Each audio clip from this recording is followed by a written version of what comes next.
Bonjour à tous et bienvenue sur la première chaîne d'actualité quotidienne qui parle de NFT et de blockchain. Comme tous les jours, on est ensemble pendant un petit quart d'heure. Aujourd'hui, très joli programme. On a peut-être le protocole qui devrait sauver les NFT. En tout cas, on espère. Pas mal d'annonces côté collection, mise à jour, tout ça. Également aussi sortie gaming. Vraiment du très très lourd. Donc restez bien jusqu'au bout de la vidéo. C'est parti directement.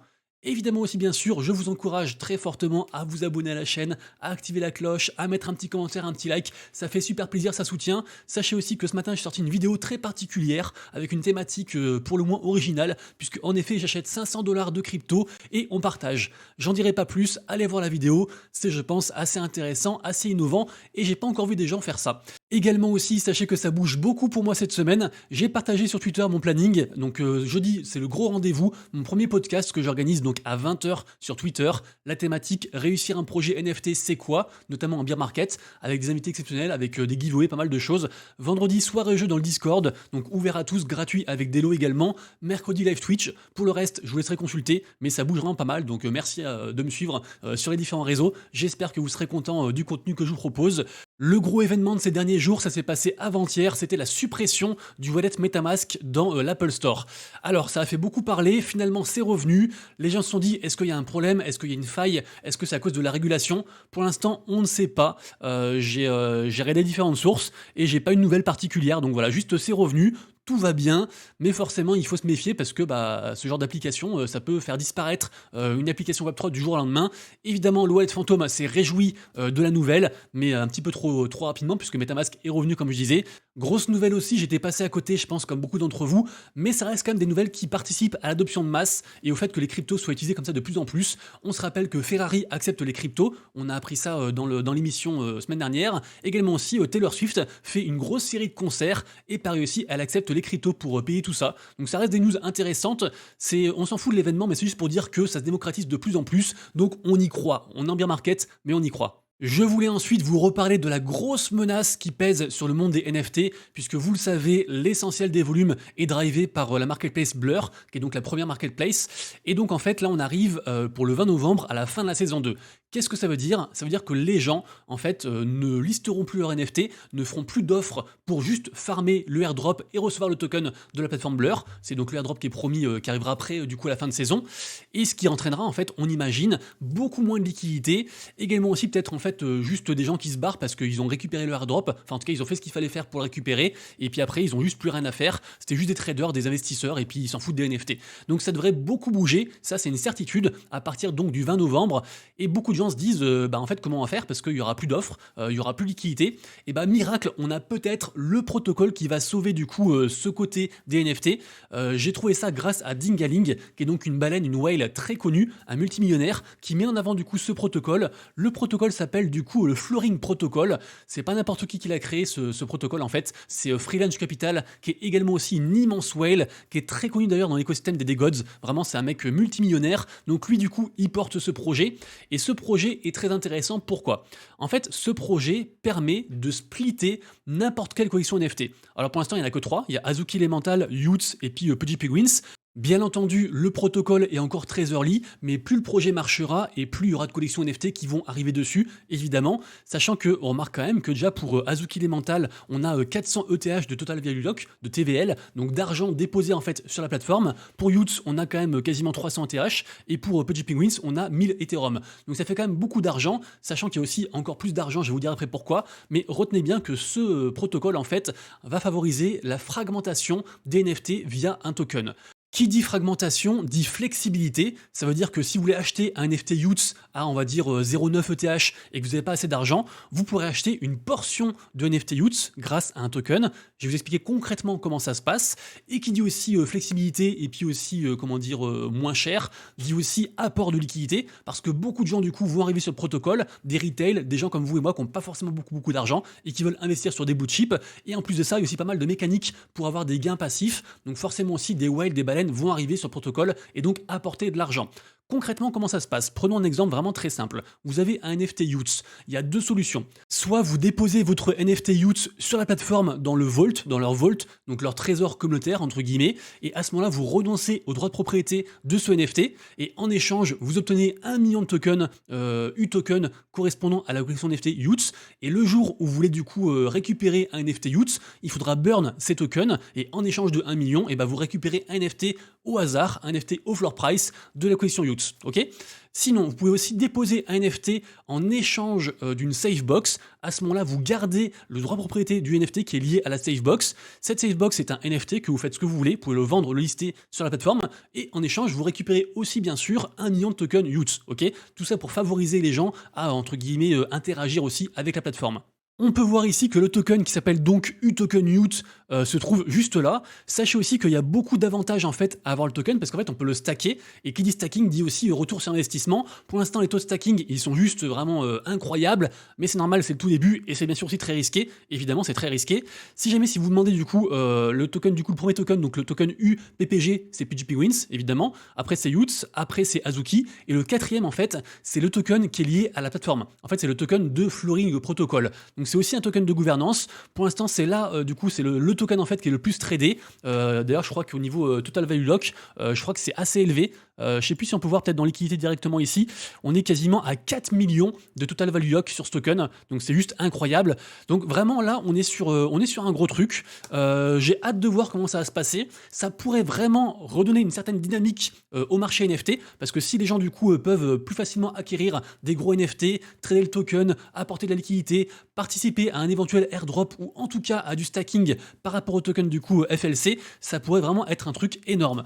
Et personnellement, je trouve que pouvoir faire du DCA, du dollar cost average sur des collections blue chip en achetant le token du coup lié à la collection régulièrement, ça peut être du coup une belle façon d'investir. Également aussi, on pourrait imaginer faire de l'arbitrage entre, comme sur n'importe quel token en fait crypto, et plus aussi corrélé aux collections NFT sur d'autres marketplaces. Et puis juste pour se diversifier, ça peut être pas mal. Plutôt d'acheter un NFT blue chip, on achète du coup, je sais pas, 30% d'un NFT, 30% d'un autre et 30% d'un autre. Pourquoi pas? C'est encore aux prémices, j'ai pas envie de vous faire FOMO sur un projet comme ça, mais vraiment, je vous invite très fortement à vous renseigner sur le projet, à lire entièrement le white paper, et puis à faire vos propres recherches, évidemment.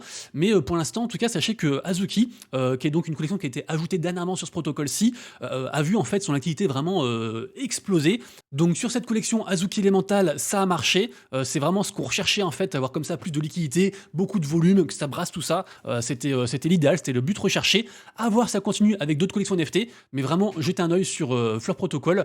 Et d'ailleurs, en parlant d'Azuki, sachez qu'ils ont aussi une troisième collection qui s'appelle Beans, et apparemment les autocollants Beans cartonnent sur un réseau du coup, enfin une messagerie en ligne qui s'appelle Line, sorte de messenger en fait pour asiatique, je crois que c'est en Asie que ça se passe, et donc a priori le truc marche très très bien, et c'est aussi ce genre d'initiative qui participe à l'adoption de masse des NFT, ce que fait aussi beaucoup Pudgy Penguins avec leurs figurines dans plein de magasins, leurs figurines physiques.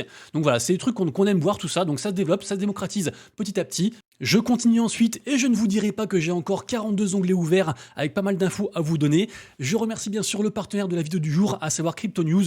Merci beaucoup à eux, vous savez Crypto News, j'en parle très régulièrement. C'est un site vraiment génial, un site en français, gratuit, entièrement gratuit, avec des actus tous les jours sur tout ce qui est NFT, crypto, aussi également finance tradi, mais surtout aussi pas mal d'articles, de comparatifs, de guides pour en apprendre plus, pour s'éduquer autour du Web3. Donc très intéressant, c'est mis à jour régulièrement, c'est pas des infos qui sont, c'est des trucs qui sont triés, tout ça, donc recoupés. Donc vraiment, allez voir tout ça, vous aurez tous les liens en description bien sûr, et merci beaucoup à Crypto News évidemment. Sachez ensuite que vous avez encore jusqu'à aujourd'hui minuit pour voter pour les Blockchain Life Awards, si vous le souhaitez. Il y a plein de mecs super connus dans l'écosystème, comme par exemple Yatsu de Animoca Brains, enfin plein de gens, vous irez voir tout ça, il y a aussi pas mal de projets. Ceux qui veulent voter et participer à l'écosystème pour élire votre personnage préféré, votre projet préféré, allez voir dessus. J'en ai parlé la semaine dernière, le bear market n'épargne personne et Yuga Labs a fait une grosse restructuration. Ils ont aussi viré beaucoup de monde, ils se focusent vraiment très fortement sur Otherside. Ils ont aussi raccroché leur collection Mibits à Otherside et donc le gars qui gérait Mibits s'est fait virer tout simplement. Donc c'est triste parce qu'en fait ce mec était très aimé de la communauté, il a fait beaucoup de choses, aussi beaucoup d'events IRL pour les Mibits et donc là il est remercié, donc c'est comme ça. Malheureusement c'est la dure loi de la vie, j'ai envie de dire, c'est bien triste. On a ensuite une expérience très intéressante sur la blockchain Base, qui est donc un layer 2 basé sur Ethereum. C'est donc le layer 2 de Coinbase, vous connaissez. Et en fait là, ils font un free mint. On a encore, je crois, 2 ou 3 jours pour participer. C'est jusqu'au 18 octobre inclus. Donc vous mintez du coup un NFT. Et en fait, ce NFT après vous permet de minter une tente. Et si jamais vous survivez du coup à l'orage, à la tempête qui va arriver, et ben vous gagnerez des choses. Donc voilà, c'est tout gratuit. Il y aura juste des frais de gaz à payer. En plus, c'est sur Base, donc c'est pas trop élevé. Donc pourquoi pas, c'est intéressant. On a ensuite Stars Arena qui est revenu. Enfin, ça y est. Stars Arena donc est disponible. Alors il n'y a pas encore le trading, mais c'est disponible et c'est revenu. Donc c'est la première partie, première étape vers un retour vers la gloire. On espère, on ne sait pas. Mais en tout cas, moi j'y crois, enfin j'ai envie d'y croire. J'ai surtout envie d'y croire parce que j'ai encore pas mal d'argent dessus et que ça me ferait bien chier que le protocole meure parce que, on va pas se mentir, je vais quand même me retirer et voir un petit peu ce qui se passe, prendre un peu de recul pour voir comment ça reprend ce projet qui est donc une sorte de friend-tech, de réseau social en fait très spéculatif basé sur Avalanche. Et d'ailleurs, tout ce qui est cette hype en fait de SocialFi, ça marche encore très très bien. On a le réseau social aussi pareil qui s'appelle New Bitcoin City qui marche très très bien. Donc c'est sur Ordinal, donc tout ce qui est NFT sur Bitcoin. Ils ont atteint là, 1 million de $ de TVL, de Total Value Lock, donc d'argent sur le protocole. C'est des trucs qu'il faut surveiller. Pour moi, il y a une grosse hype. Il y a aussi des opportunités. Donc bien sûr, ça reste un jeu à somme nulle. Si vous gagnez de l'argent ou si vous en perdez, c'est que quelqu'un en fait en gagne ou en perd aussi également. Donc il faut garder ça en tête évidemment. Ce dimanche a donc eu lieu le début de la migration pour ceux qui le souhaitent de la collection Youths, donc la seconde collection de Degods. Et donc voilà, c'était sur Polygon. Ils partent sur Ethereum. Sachez que il y a quelques temps pour le faire. Puis après, du coup, il y aura 33% de frais, de royalties sur la collection sur Polygon. Donc ça incite fortement à bouger, à migrer. Et en plus, pour ceux qui le font, ils vont aussi participer à une raffle. Et il y a 10 NFT Youths à gagner. Donc évidemment, du coup, quasiment tout le monde va le faire. On verra comment ça se passe. Par contre, le floor price a un peu augmenté. On est quand même repassé, je crois, de 0,8 à 0,9 ETH. Donc ça reste une bonne chose. La collection Dead Fellas, ça bouge aussi pas mal. Ils ont annoncé un partenariat avec les jeans Wrangler, donc la marque de jeans Wrangler. Donc très intéressant. On verra comment ça se concrétise. Est-ce que c'est un truc IRL ou est-ce que c'est un truc digital? Je ne sais pas. Mais collection Dead Fellas, c'est une ancienne collection NFT que j'aime beaucoup et qui reste à surveiller également aussi. Également aussi, vous le savez, j'adore Animoca Brands, le fonds d'investissement hongkongais qui fait beaucoup de choses pour l'écosystème, notamment côté gaming. Ils ont une collection NFT qui s'appelle Mocaverse, qui est donc leur collection NFT officielle, en mode image de profil. Et donc, ils ont annoncé là en fait qu'ils donnaient encore plus de pouvoir aux holders de cette collection-ci, puisque en fait, eux, en tant qu'investisseurs, ils ont beaucoup de tokens Apecoin. Et donc, en fait, ils délèguent 3,5 millions de Apecoin, donc aussi de pouvoir de vote, vu que ça reste un token de gouvernance lié à la DAO Apecoin. Donc, ils délèguent tout ça en fait aux holders des NFT Mocaverse. Préparez-vous, il semblerait que ça pourrait bouger beaucoup côté NFT, côté collection Memland. Donc je pense bien sûr aux Captains et aux Potatoes, puisque en effet le marketing lié au token même est censé arriver cette semaine. Donc si beaucoup de gens parlent évidemment de la collection Memland, ça devrait avoir une répercussion significative sur leur collection NFT, donc à surveiller. Et de toute façon ce token même en fait c'est un truc qui est très attendu, donc hâte de voir. Également aussi cette semaine, alors je sais plus la date, il faudrait que je revoie, parce que c'est différents leaks en fait qui me sont parvenus. Sachez qu'il y a une nouvelle collection NFT Reddit qui va arriver, donc la Gen 5. Ce qui est intéressant, c'est qu'en fait la supply sera beaucoup plus petite, parce que sur les premières éditions, en fait, il y avait vraiment beaucoup de NFT, et donc, vu que tout ce que fait Reddit au niveau NFT, au niveau Digital Collectibles, ça marche de fou, c'est vraiment une collection à surveiller. Donc, s'il vous plaît, allez voir du coup quand est-ce que ça sort, renseignez-vous et checkez si vous voulez vous en prendre ou pas. Mais pour moi, c'est une collection qui d'avance devrait marcher par rapport en fait à ce qu'on a vu sur les premières générations, sur les 4 premières générations qui ont marché elles aussi. Donc à voir, à surveiller. Moi, après la vidéo, du coup, je cut et puis je me renseigne sur quand est-ce que ça sort également. Normalement, ça sort cette semaine. Et pour finir les infos du jour, enfin infos générales, sachez qu'on a un nouveau NFT gratuit à récupérer du coup sur l'écosystème Venom. Donc vous savez, c'est une blockchain que j'aime beaucoup. Notamment, beaucoup de gens attendent le fameux airdrop de Venom. On verra s'il arrive. Donc très simple aussi, vous avez un NFT à minter pour un token sur la testnet. Donc c'est gratuit. Il n'y a pas de frais mint, il n'y a rien. Et puis après, vous avez juste à minter ici directement. Et puis comme ça, vous récupérez votre NFT. Hop, je le fais en direct. On attaque ensuite la partie blockchain gaming avec le retour des Game3 Awards. Très intéressant, le premier événement avait cartonné. C'est donc juste en fait tous les plus gros projets gaming qui se présentent. Également aussi tout ce qui est, je sais pas, créateur de contenu. Ça concerne aussi les personnes. Et donc la commu vote. Et après une grosse cérémonie avec des awards évidemment. Et ça met en avant pas mal de projets, pas mal d'entreprises, de personnes. C'est vraiment un chouette truc. Hâte de voir. Il y a aussi en général des gains à gagner pour les boîtes, des subventions, ce genre de choses. Donc ce sera un truc à surveiller. et ça revient très bientôt. Je voulais aussi vous dire que Sorare, vraiment, il continue à me surprendre jour après jour. C'est incroyable. Donc, c'est une licorne française capitalisée à plus de 4 milliards de dollars qui cartonne. C'est bien sûr un jeu de fantasy football qui, un petit peu comme un petit gazon, ce genre de choses, qui marche très très bien. Et en fait, ils sont partenaires avec tout le monde. Regardez moi ça, on a l'OL qui a retweeté du coup, qui a fait une opération d'incentive sur des cartes Sorare, assez incroyable. On a aussi le Galatasaray qui fait pareil aussi, donc équipe turque. Donc c'est juste fou, Sorare, vraiment, ils font tout ce qui touche, ça marche. Ensuite, donc dès aujourd'hui sort le Axie Game Jam 2023, donc très intéressant, 20 000 dollars à gagner. Donc en fait, c'est la commu qui soumet différents projets liés bien sûr autour d'Axie. Et si les projets sont élus, et ils récoltent en fait de quoi les faire, de quoi aller au bout de ces projets avec subventions, etc. Donc très intéressant. Il y a une thématique aussi aujourd'hui, c'est pour cet événement, c'est Stronger, Faster, Better. Voilà. Après, les gens ils font ce qu'ils veulent autour de ça. Le gros projet du jour, c'est bien sûr le projet Forge. Donc ça sort aujourd'hui. En plus, c'est un free mint. Alors compliqué parce qu'il fallait avoir des whitelists, tout ça, mais surveillez ça. Ce sera un projet vraiment qu'il faudra surveiller impérativement. Pour moi, c'est un projet énorme. Ils sont revenus un petit peu sur leur vision du game, entre guillemets. Eux, ce qu'ils veulent faire, c'est proposer aux gens d'avoir une identité digitale de gamer à vie, entre guillemets, et que ça nous suive sur tous les différents projets, que ça nous permette après d'avoir différents cadeaux, des airdrops, voilà, que notre expérience de jeu en fait soit retranscrite sur cette identité digitale et que grâce à ça, on puisse avoir des avantages. C'est très intéressant. Il y a beaucoup de gens très puissants qui sont derrière ce projet. Donc franchement, c'est un truc qu'il faut surveiller aujourd'hui. Le MMORPG Big Time fait beaucoup parler actuellement. On en a parlé pas mal la semaine dernière, notamment grâce à son token qui est en train de tout surperformer, qui est monté à 0,25 là, alors que ça a été listé à 0,02 et ça tient pour le moment.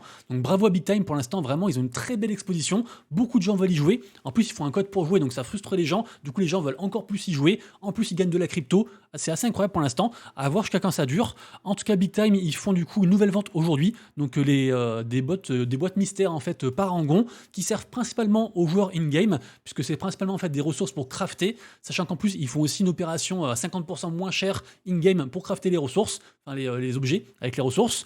Ça coûte quand même assez cher. Pas mal de personnes disent que c'est un peu en mode cash grab. 1000 NFT à vendre à 750 $ unité, donc à partir de 15 heures à voir. En tout cas, ce qui est sûr, c'est que Big Time, avec ce token là, faut absolument surveiller ce qu'ils font actuellement. Sachez aussi en parlant de token qu'on a le token ZTX qui est lancé aujourd'hui. ZTX, c'est un gros projet gaming métaversique, on va dire ça comme ça.